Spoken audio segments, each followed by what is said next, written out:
Hello and welcome to Newsfeed on Trust TV. My name is Dorcas Yakubu, bringing you trending stories that people are talking about and sharing around the globe today, and also their opinions on such issues. Let's stay back and salvage Nigeria, Shettima tells resident doctors. Delta State University final year student stages his kidnap and demands 50 million naira ransom from his father. Court sentences police officer to death for killing a phone dealer who refused to give him 100 naira bribe in Delta. Senegal's new government cuts prices of essential commodities. Now, top on what's trending, President Bola Tinubu has reacted to the trending video of him tripping at Eagle Square in Abuja on Wednesday, saying democracy is worth falling for.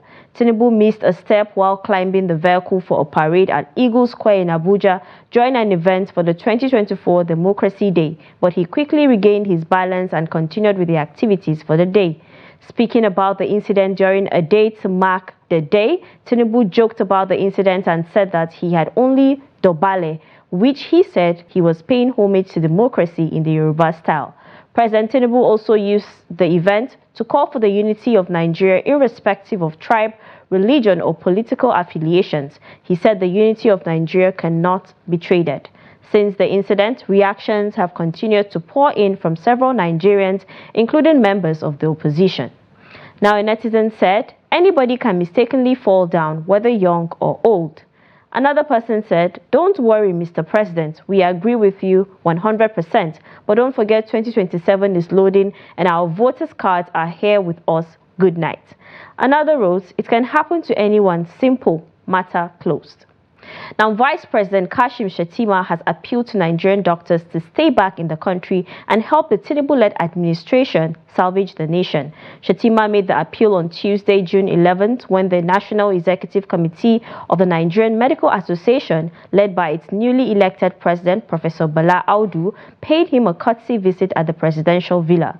In a statement released on Wednesday, June 12, by his senior special assistant on media and communications, Stanley Nwocha, the vice president cautioned against the recent surge in the phenomenon referred to in the local parlance as the Japa syndrome.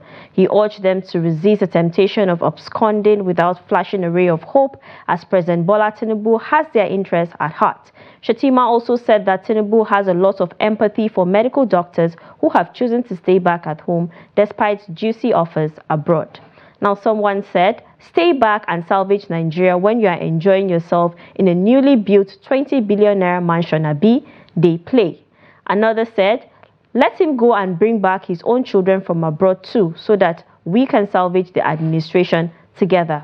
Another person opined, "Pay them 6 million naira a month. Simple. Pay your doctors well so they won't relocate. These governments just tire me." Now, all assets owned by Heritage Bank have been put up for sale by the Nigeria Deposit Insurance Corporation, NDIC, after its license was revoked by the Central Bank of Nigeria. It had earlier been stated that Heritage Bank contravened Section 12 of the Banks and Other Financial Institutions Act, BOFIA 2020, in 5 different ways. The CBN had said that the bank had insufficient assets to meet its liabilities, conducted its business in an unsound manner, failed to comply with specific obligations imposed upon it on the BOFIA 2020 and the Central Bank of Nigeria Act, as well as rules, regulations, guidelines, and directives made under both acts. Following the license revocation, the NDIC placed an advertorial on Thursday, June 13, 2024, listing assets of the bank for sale. The assets include vehicles, office equipment, plants, and machinery across the nation. Now, someone said, "Why didn't they find another bank to merge with? They just want to render people unemployed." Another person said, "What's happening? Companies, industries, and organizations are folding up and leaving the country. This is sad."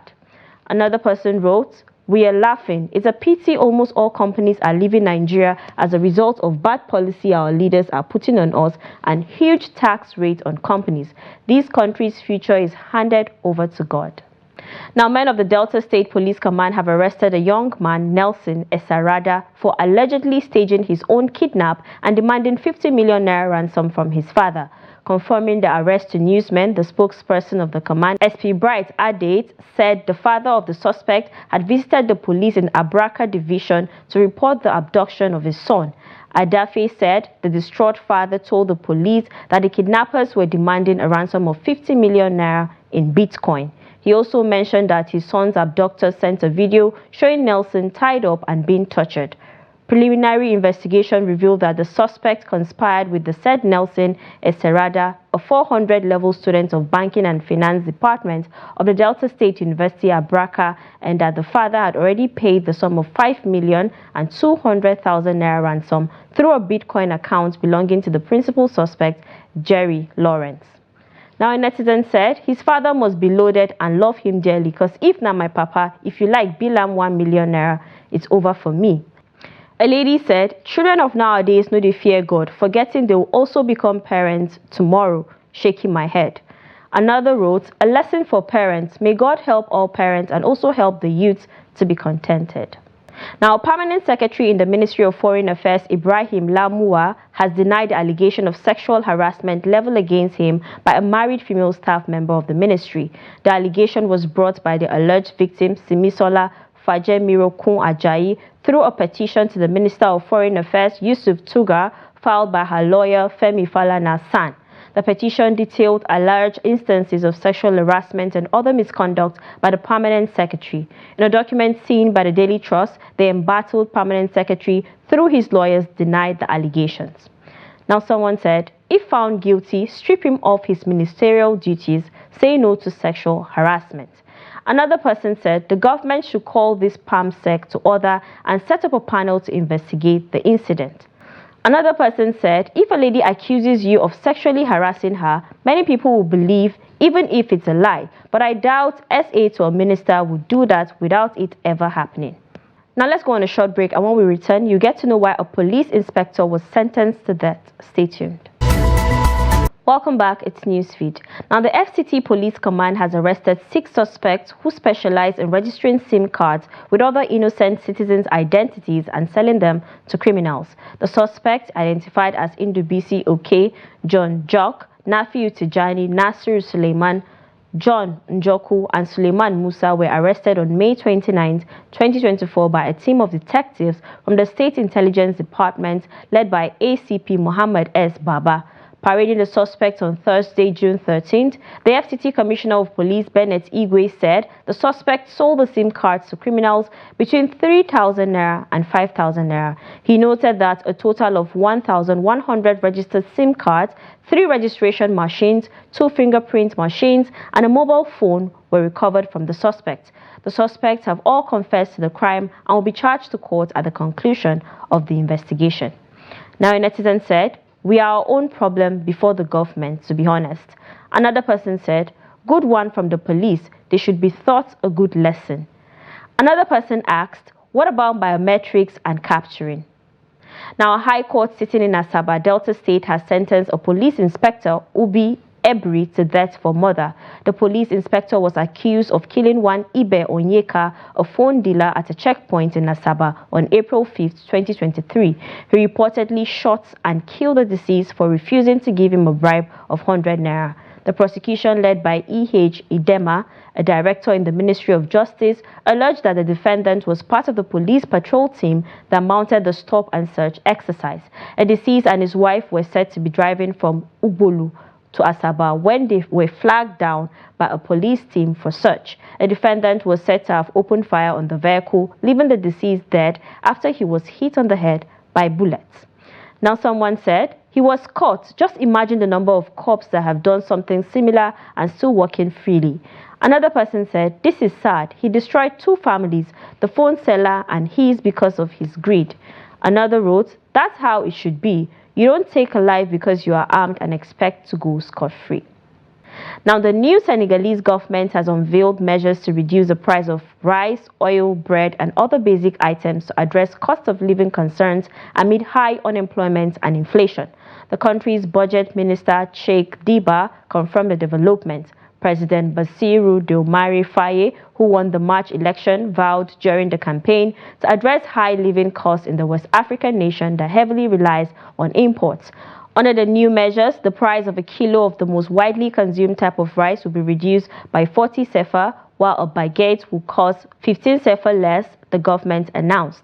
The reductions, which also covers cement and fertilizer, will take effect in the next few days, Government Secretary General Amadou Al-Aminu Lo told reporters.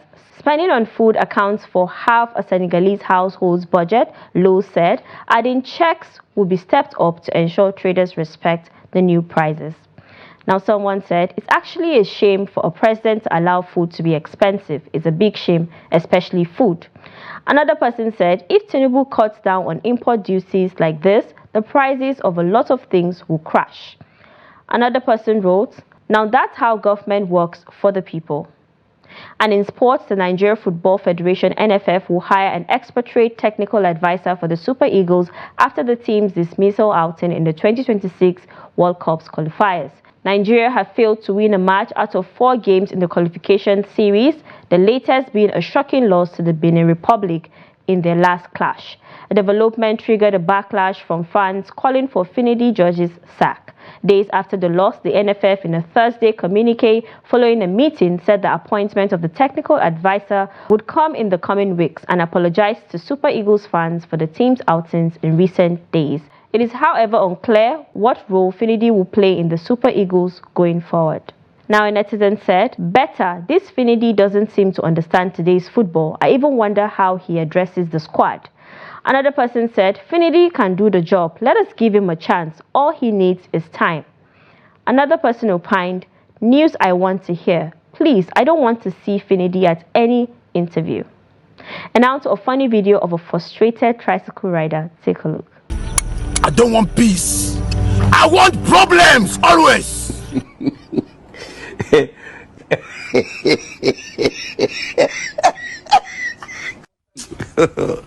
God have mercy upon us. And that's it. You're up to date with trending stories across the world. Follow us and subscribe to all our social media platforms: Facebook, YouTube, Instagram, and X. Until next time, goodbye.